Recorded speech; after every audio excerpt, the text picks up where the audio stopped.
خوتي خواتاتي اهلا وسهلا مرحبا بكم يا جماعة الخير مساء الخير عليكم زول الفل والسلام عليكم j'espère que vous allez bien j'espère que vous vous portez bien. Nous sommes le 29 juin 2024. Demain, le 30 juin 2024, il y aura le premier tour des élections législatives anticipées françaises.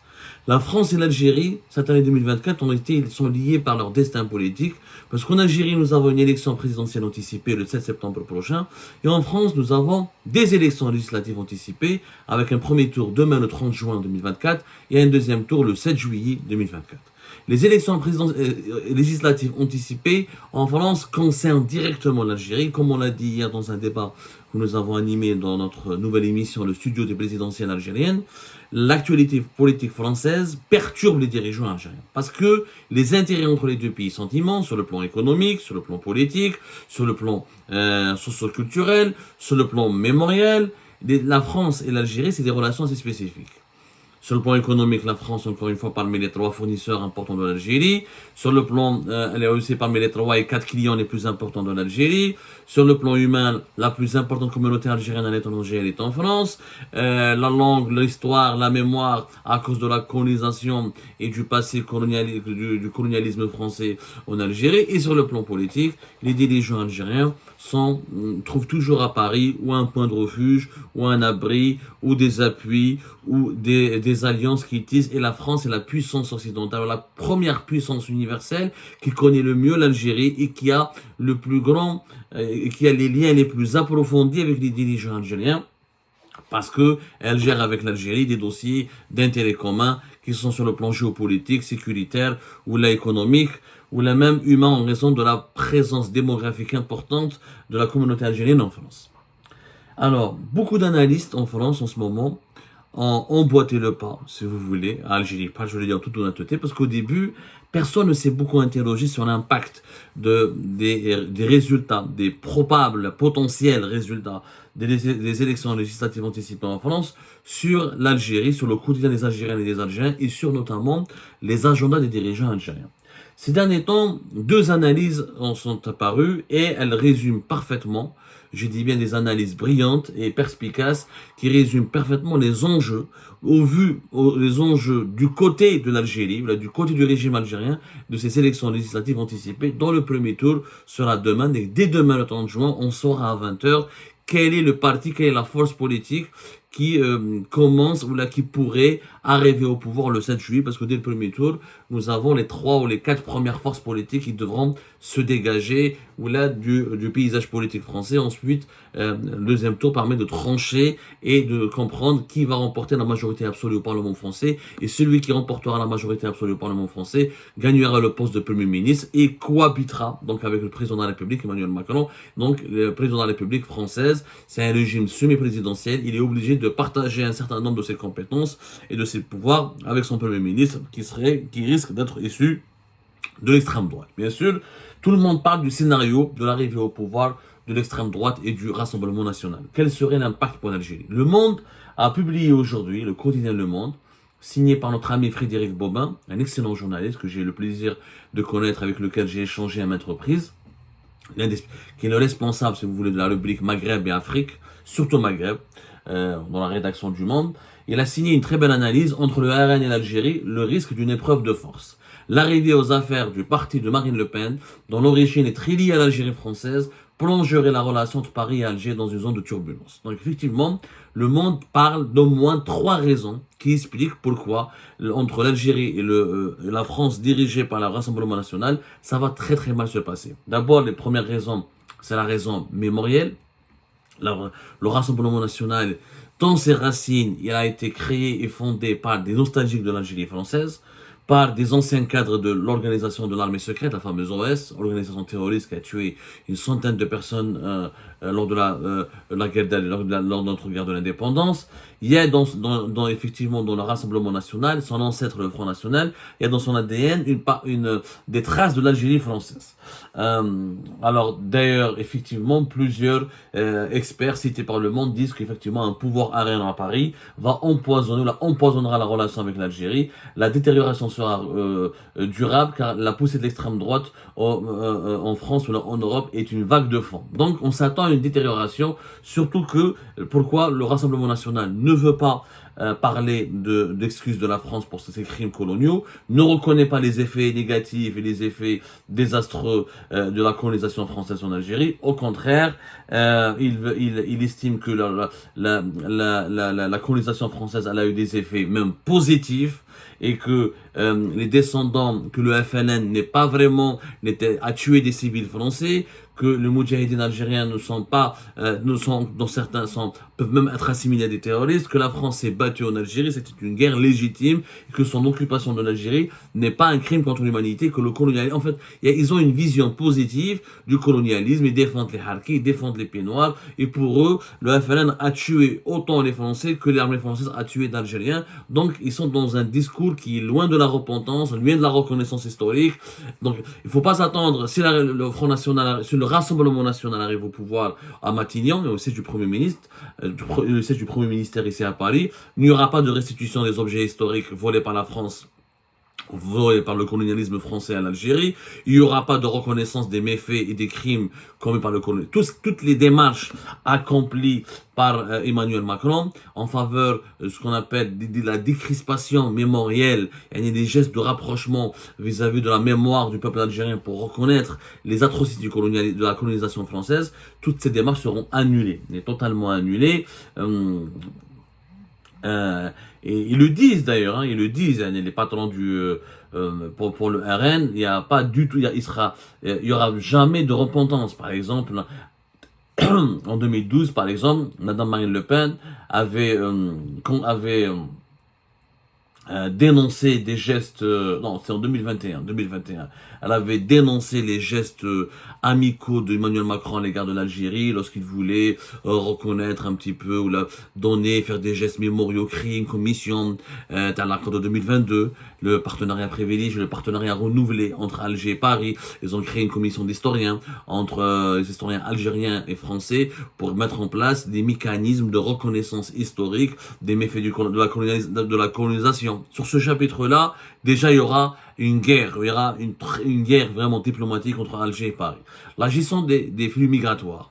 L'accord de 68, le Front National a déclaré d'ores et déjà qu'ils veulent le remettre en place et qu'ils veulent le remettre en cause et qu'ils veulent l'annuler. Il n'y aura plus donc un régime dérogatoire, ni des privilèges, ni des avantages accordés aux migrants algériens. Le régime algérien s'attache beaucoup à cet accord parce que il est le prolongement des accords d'Évian de 1962. Il reste quand même, il fait partie de cet héritage du compromis arraché par l'Algérie indépendante à la France, l'ancienne puissance colonisatrice. Et puis le troisième point, qui fait donc d'ailleurs sur la question des laissez-passer consulaires, la réduction des visas, l'annulation des visas pour les dirigeants algériens, pour leurs familles et pour toute l'élite algérienne, le verrouillage des visas. Si l'Algérie ne prend pas en compte ou ne prend pas en charge les milliers de sans-papiers que la France veut expulser chaque année, il y aura un énorme bras de fer et tout indique en tout cas que l'Algérie ne voudra pas collaborer activement avec un gouvernement d'extrême droite qui utilisera la menace, qui utilisera le chantage, qui utilisera de toute forme de pression pour contraindre l'Algérie à s'aligner sur l'agenda du futur, du nouveau gouvernement, si le Rassemblement National sera en charge de former le nouveau gouvernement français. Donc il y aura un bras de fer terrible sur la question de l'immigration, sur la question de la mémoire, plus la question du Maroc. C'est ce qui fait le plus peur au régime algérien. On l'a dit dans notre émission le studio des présidentielles, effectivement le Front National, le Rassemblement National, on appelle Front National, le Rassemblement National a tout simplement un penchant favorable vers le Maroc. Et le positionnement pro-Algérie de la part d'Emmanuel Macron, il risque de s'effondrer. Il risque de s'effondrer d'un coup parce que les plus éminents représentants, les têtes pensantes du Rassemblement National veulent d'un rapprochement avec le Maroc. Ils veulent cesser toute relation amicale, de tout partenariat privilégié avec l'Algérie. Ils veulent faire un partenariat privilégié avec le Maroc. D'ailleurs, il le dit, dans Le Monde d'aujourd'hui, Frédéric Bobin le résume très bien. Enfin, troisième pomme de discorde prévisible avec Alger, le Maroc, pays dont Madame Le Pen avait déclaré en 2022 qu'il était cher à la France. L'Algérie n'ayant pas droit à pareil qualificatif de sa part. C'est un Jordan Bardella, Premier ministre, devait reconnaître la marocanité du Sahara occidental, position qu'exprime depuis des années Thierry Mariani, député européen investi par le Rassemblement National, ainsi que plus récemment Éric Ciotti, nouveau partenaire du parti d'extrême droite. C'est vrai que Thierry Mariani, qui peut-être, on dit qu'il sera, on en parlera il y a deux possibles personnalités que le Rassemblement national voudrait peut-être nommer à la tête du Quai d'Orsay, et à la tête du ministère des Affaires étrangères, s'il gagne les élections législatives et s'il devient le parti qui va gouverner la France, Thierry Mariani Hada, qui est le responsable, l'un des cerveaux du Rassemblement national au niveau des relations internationales, en termes de gestion des relations internationales et de gestion des dossiers géopolitiques. Et Xavier Driancourt, on va en parler tout à l'heure, Xavier Driancourt, l'ancien ambassadeur d'Algérie, l'ancien ambassadeur de France en Algérie, et qui est l'une des bêtes noires du régime algérien. L'une des bêtes noires du régime algérien. On va en parler d'ailleurs à ce moment, dans un petit moment, mais le monde le dit très bien que les partenaires de l'extrême droite, comme Éric Ciotti, les Républicains, le Thierry Mariani, sont pour la marocanité du Sahara occidental.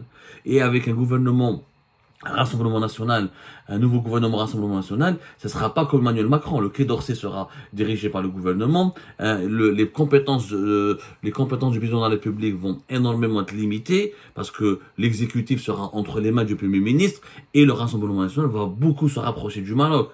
Va énormément se rapprocher du Maroc. Il y aura même une décrispation alors que la France avait connu une relation extrêmement froide et difficile avec le Maroc de 2021 à 2023 en raison notamment du rapprochement avec l'Algérie et d'une alliance qu'Emmanuel Macron a construite avec l'Algérie. Emmanuel Macron a misé sur l'Algérie. Il voulait d'un partenariat exceptionnel et fort avec l'Algérie parce qu'il estimait que les intérêts de la France étaient davantage avec l'Algérie, notamment à cause du Sahel et à cause des intérêts français au Sahel. Et finalement, ce partenariat franco-algérien, on en a déjà parlé, a fait flop. C'était un gros flop parce que l'Algérie n'a pas pu aider la France au Sahel. Elle-même, elle est en grosse difficulté au Sahel. Elle-même, elle a été éjectée par les nouveaux dirigeants du Mali et du Niger. Elle-même, elle a une influence qui est en train de baisser, qui est en train de se réduire significativement dans les pays du Sahel et même en Libye. Du coup, l'establishment français a beaucoup fait pression sur Macron pour que dès l'arrivée de Gabriel Attal au pouvoir, et récemment vers la fin de l'année 2023 et depuis le début de l'année 2024, le système Macron change de position vis-à-vis du Maroc. Il y a eu un rapprochement. Il y a un rapprochement qui est en train de se mettre en place. Et ça ce rapprochement pourrait être renforcé, je dis bien pourrait être renforcé, avec l'arrivée du Rassemblement national. Le Rassemblement national est clairement pour le Marocain. Entre l'Algérie et le Maroc, il va choisir. La France a toujours eu une difficulté de maintenir un équilibre entre le Maroc et l'Algérie. Longtemps, elle a été très pro-marocaine, mais elle a toujours tenu une relation spéciale avec l'Algérie. Elle a toujours été le bon arbitre dans la rivalité, dans le conflit algéro-marocain. Sauf que depuis la rupture des relations diplomatiques en août 2021 et depuis la montée en puissance du sentiment anti-marocain par le nouveau régime Tebboune et depuis que le régime Tebboune a construit sa politique étrangère autour d'un dogme, c'est la marocophobie, c'est le régime algérien actuel est très marocophobe, il fait de la lutte contre le Maroc et la rivalité contre le Maroc sa principale boussole dans les relations internationales. Emmanuel Macron a été davantage favorable à l'Algérie qu'au Maroc, parce que le Maroc a fait des alliances avec les États-Unis d'Amérique, avec Israël, et le Maroc n'a jamais apprécié la forte proximité entre Macron et l'Algérie. Tout ça, ça va changer. Et là, c'est un risque majeur. C'est un risque majeur pour le régime algérien, d'autant plus que parmi les personnalités politiques qui pourraient devenir ministre des Affaires, chef de la diplomatie française avec le Rassemblement national, il y avait Xavier Driancourt. Xavier Driancourt, ancien ambassadeur de France, très critique contre le régime Tebboune. Il a publié un livre en 2022, L'énigme algérienne. Ensuite, il n'a pas cessé de créer des contributions, de faire des interviews et des tribunes dans les médias de 2023 jusqu'à l'année 2024, où il a critiqué la gestion de Tebboune, où il a pronostiqué l'effondrement de l'Algérie à cause de la gestion de Tebboune.